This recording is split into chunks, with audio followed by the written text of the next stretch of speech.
Bueno, estimados estudiantes, continuando con la temática sobre la lubricación y luego de que ya hemos estudiado sobre los diferentes eh, componentes que tiene el aceite, la forma como está estructurado internamente, molecularmente y sobre todo los aditivos que la componen para beneficio justamente de tener un elemento que nos permita alargar la vida útil de nuestro motor. Hoy vamos a ver qué hace que nuestro aceite esté circulando y aparte también de esos, vamos a hablar de los componentes que controlan justamente esta movilidad de nuestro aceite. Para ello, primero estudiaremos sobre las bombas. En este caso, como podemos observar en la imagen, los diferentes tipos de bombas van justamente dependiendo la distribución de nuestro motor, ¿sí? Y principalmente estas están siempre en movimiento. ¿Por qué? Porque están unidas a la distribución, ¿sí? Que ya habíamos estudiado anteriormente. Entonces todo está sincronizado, todo está sincronizado. Ya. Dentro de los tipos de bombas que estudiaremos, vamos a hablar de la bomba de engranajes, que permite incrementar, o mejor dicho, permite transformar el par motor en energía hidráulica, ¿sí? A través del movimiento interno que se genera. Entonces, como vamos a observar en la gráfica, existe un movimiento, ¿sí? De estos engranes y a la vez estos engranes al moverse generan este movimiento hidráulico, ¿sí? Entonces, viene el aceite del cárter, ¿sí? Y la salida va directamente al filtro. Entonces vemos cómo se genera este movimiento interno de nuestra bomba, ¿sí? Ahora, vamos a hablar de las bombas lobulares. Las bombas lobulares, este nombre de pronto nos causa algo de extrañeza, pero la bomba lobular no es más que una parte excéntrica interna de un engrane, ¿sí? La característica principal, como podemos observar en la gráfica, es que la parte de alojamiento de este engrane, ¿sí? Eh, tiene un diente mayor. Entonces, al tener un diente mayor, ese espacio que se genera se llena por el lubricante. Al momento de llenar el lubricante y al estar en constante movimiento, esto hace que se empuje y obviamente al empujarse se genera más presión.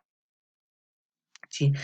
Em, El engranaje interno, hay que considerar también que el engranaje interno, al igual que en la otra bomba, está de manera sincrónica con, con la distribución, perdón. Y un dato importante, la holgura de esta bomba debe ser igual a 0.3 milímetros. Mucho ojo en eso. Las bombas de paletas. Las bombas de paletas son bombas que vienen primero en forma de cilindro.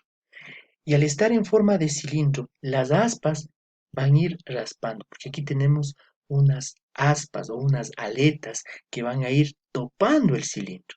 Y al momento de ir topando el cilindro van a ir desalojando o van a ir recogiendo el fluido que ingresa. Y ese fluido es nuestro aceite. Y al momento de empujar, sí, va a generarse el incremento de presión, que es el objetivo principal de toda bomba, incrementar la presión. De otra forma, sí, de otra forma, como en este caso de las paredes. Resumiendo, tenemos aquí los tres tipos, sí, de bombas. Vemos los engranajes cómo van funcionando, gira y al momento de girar va expulsando.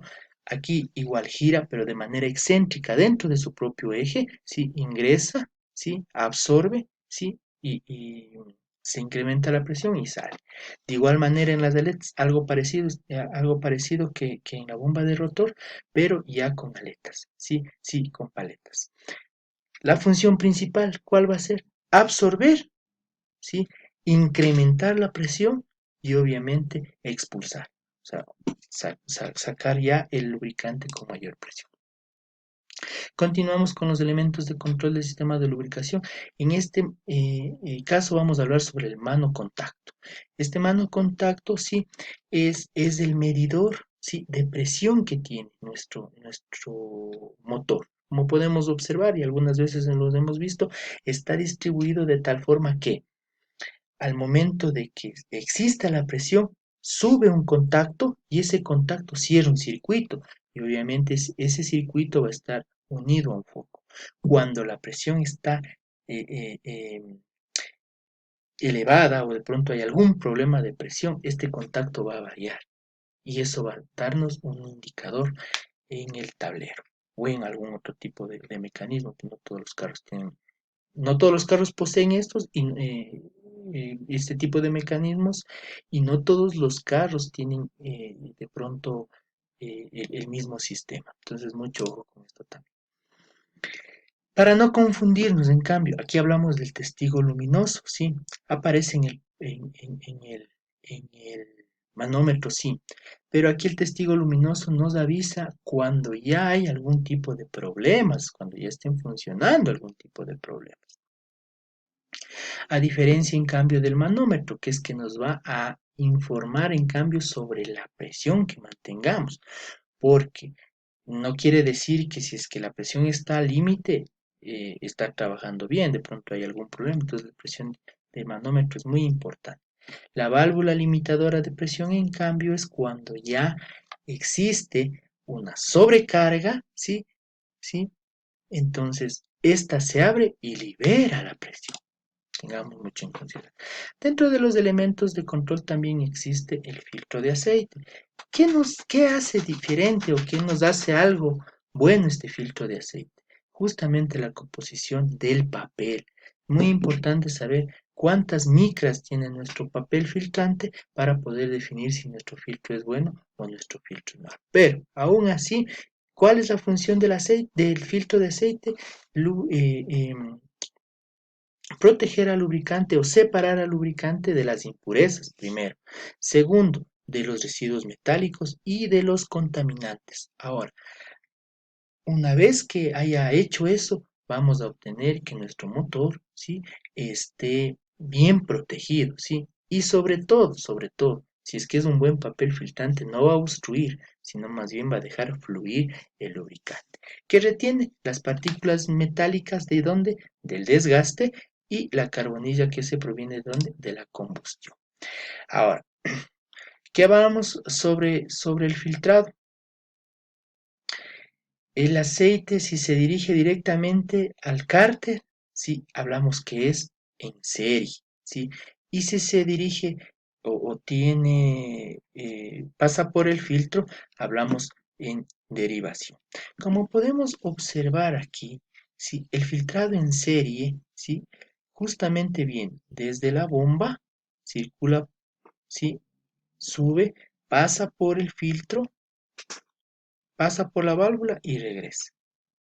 Ahora, el filtrado de derivación sale del filtro, ¿sí?, hacia el cárter.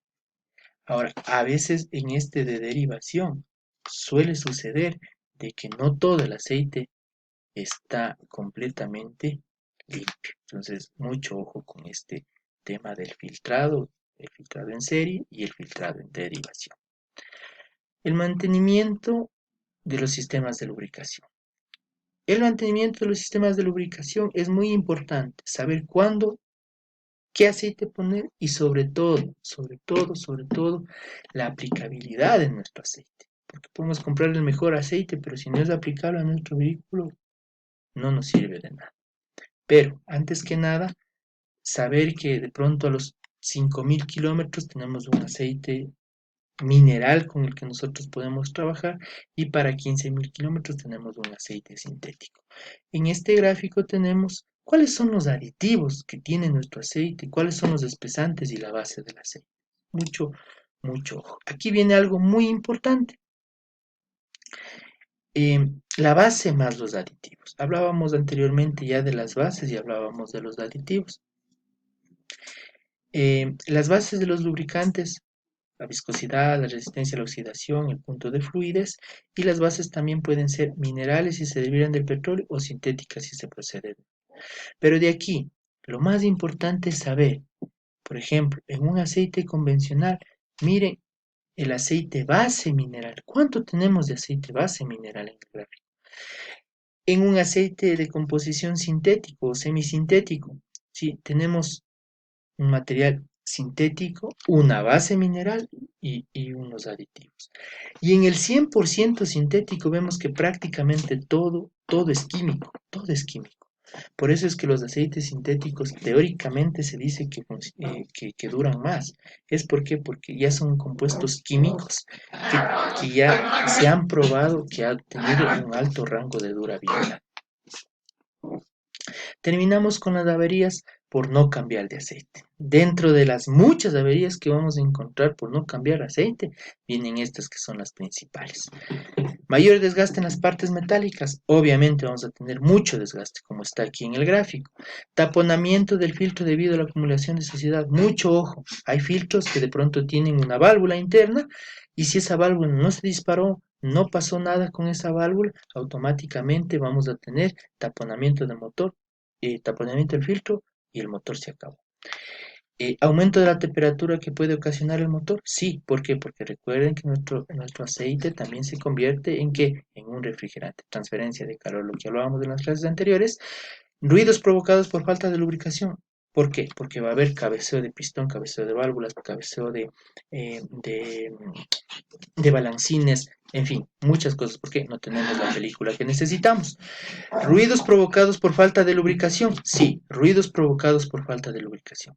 Roturas de casquillos de biela, no solo casquillos de biela, puede romperse nuestro pistón, pueden romperse nuestros rines, pueden romperse nuestras válvulas.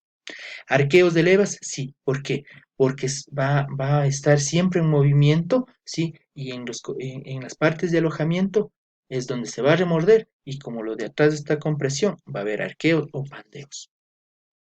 Y en el peor de los casos, la rotura del motor. Eso es lo que nosotros debemos evitar, que se rompe el motor, porque recordaremos qué pasaba cuando no había película de aceite en nuestro conjunto, en nuestro tren alternativo, en la biela. Se fundía la biela, golpeaba contra el pistón y salían volando los pistones, salían volando las partes.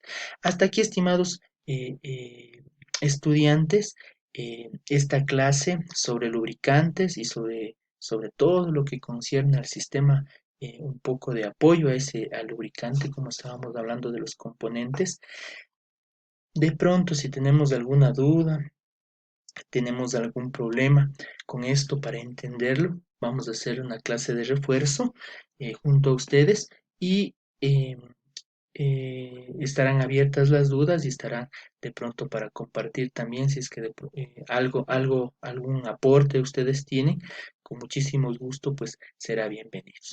Les daré ya las instrucciones para el respectivo trabajo que se debe realizar y no sin antes, pues quiero expresarles nuevamente mi saludo y el agradecimiento sincero, como siempre digo a ustedes que forman parte del sindicato de, de choferes profesionales del Cantón Salcedo y sobre todo que quieren formar parte de ese gremio maravilloso que es el gremio del transporte. Conocer este tipo de cosas nos sirve muchísimo para qué, para tener en buenas perdón, para tener eh, óptimo, en óptimo funcionamiento nuestro vehículo y a la vez también con esto evitarnos muchos problemas de pronto en carretera y sobre todo muchos problemas también de la parte económica por algún daño grave que pueda suscitarse. Sí, un gusto, no se olviden sonreír, que sonreír no les cuesta nada, pero les da mucha felicidad, mucha alegría, mucho entusiasmo para seguir trabajando todos los días. Sonreír es gratis. Muchísimas gracias y un gusto. Hasta luego.